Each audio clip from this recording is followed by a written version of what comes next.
Gulliver की यात्रा वृतांत। मेरा नाम गुलिवर है। मैं एक जहाज पर नौकरी करता था। मुझे कई लंबी लंबी यात्राएं करनी पड़ती थी। एक बार मैं दक्षिणी सागर से पूर्वी द्वीप समूह की ओर जा रहा था कि अचानक हमारा जहाज तूफान में फंस गया और चकनाचूर हो गया। ईश्वर की कृपा से मैं तैरकर किनारे पर आ गया और बहुत थकान के कारण वहीं जमीन पर लेट गया। मुझे गहरी नींद आ गई। जब मेरी नींद खुली तो मैंने अपने आप को पतले पतले धागों से बंधा हुआ पाया। मैं कुछ समझने की कोशिश कर ही रहा था कि कोई चीज मेरे पैरों पर रेंगती रेंगती मेरी छाती पर आ खड़ी हुई। यह एक मानव आकृति थी जिसकी लंबाई लगभग 8 इंच थी। कुछ देर बाद मैंने पाया कि मेरे शरीर पर उसी तरह के लगभग सैकड़ों आदमी चढ़ाए। मैं जोर से चिल्ला उठा, कौन हो तुम? मेरा चिल्लाना सुनकर वे लोग घबरा गए और चीखते चिल्लाते हुए भागे।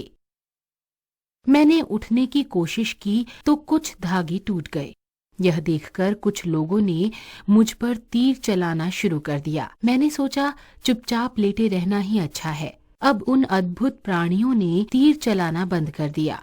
उनमें से एक थोड़ी दूर ऊंचाई पर खड़े होकर जोर जोर से चिल्लाकर कुछ कहने लगा। मैंने हाथ से इशारा किया कि मुझे उनकी भाषा समझ में नहीं आ रही है। फिर मैंने इशारा करके बताया कि मैं भूखा हूँ।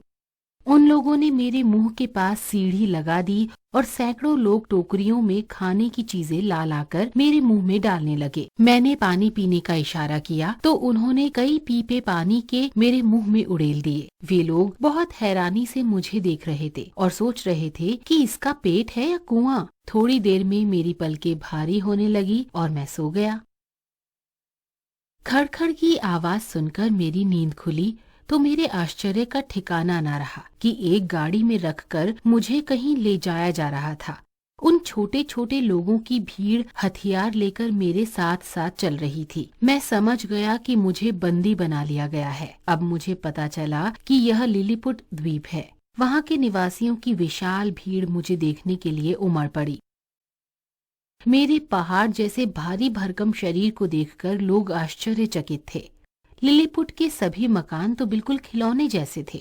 वहाँ के राजा ने मुझे एक पुराने मंदिर में कैद कर लिया। जिस तरह वे लोग मेरे भारी भरकम शरीर को देखकर आश्चर्यचकित थे, उसी तरह मैं भी उनकी छोटी सी दुनिया देखकर हैरान था।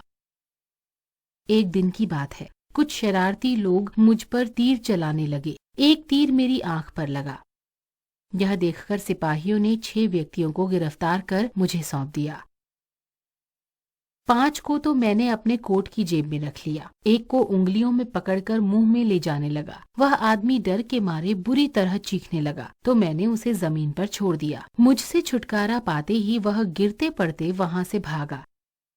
राजा ने जब यह सुना तो उसने मेरी बहुत प्रशंसा की। राज दरबार के कुछ व्यक्ति मेरे खाने पीने के खर्च को देखकर सोचने लगे कि इस तरह तो देश में अकाल पड़ जाएगा। वे विषैले तीरों से मेरी हत्या कर देना चाहते थे, परंतु राजा उनकी बातों में नहीं आया। उसने मेरे खाने पीने की सारी जिम्मेदारी अपने ऊपर ले ली और 6 विद्वानों को मुझे उस देश की भाषा सिखाने के लिए नियुक्त कर दिया। मैंने जल्दी ही वहाँ की भाषा सीख ली। वे लोग मेरे व्यवहार और स्वभाव से बहुत खुश थे। अब वे निडर होकर मेरे पास आते।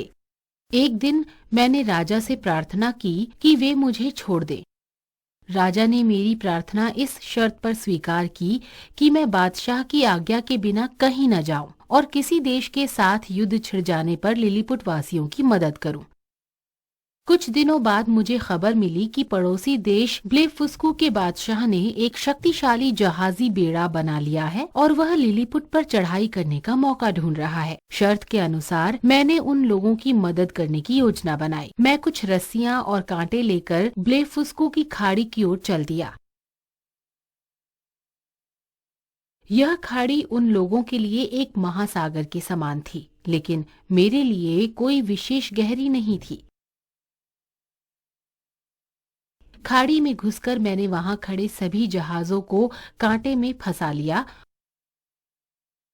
और उन्हें खींचता खींचता लिलीपुट की ओर चल दिया। ब्लेफुस्को के सैनिकों ने मेरे ऊपर तीरों की बौछार कर दी। लेकिन उनका मेरे ऊपर कोई असर न हुआ, क्योंकि मैंने चमड़े का कोट पहन रखा था और चश्मा लगा रखा था। ब्लेफुस्कू के जहाजों को लेकर जब मैं लिलीपुट की खाड़ी में पहुंचा तो वहां के राजा और लोगों ने प्रसन्नता से उछल उछल कर मेरा स्वागत किया। राजा ने मुझे अपने देश की सबसे बड़ी उपाधि से सम्मानित किया। एक दिन मैं खाड़ी के किनारे घूम रहा था कि मैंने पानी में एक बड़ा तख्ता तैरता हुआ देखा। ध्यान से देखने पर पता चला कि वह एक उल्टी हुई नाव थी। उसे देखकर मैं खुशी से नाच उठा। यह नाव मेरी आशाओं की ज्योति थी। कुछ दिनों बाद मैंने राजा से अपने देश लौटने की आज्ञा मांगी। उन्होंने बड़े प्रेम से मुझे विदा किया और बहुत सी भोजन सामग्री मेरी नाव पर रख दी।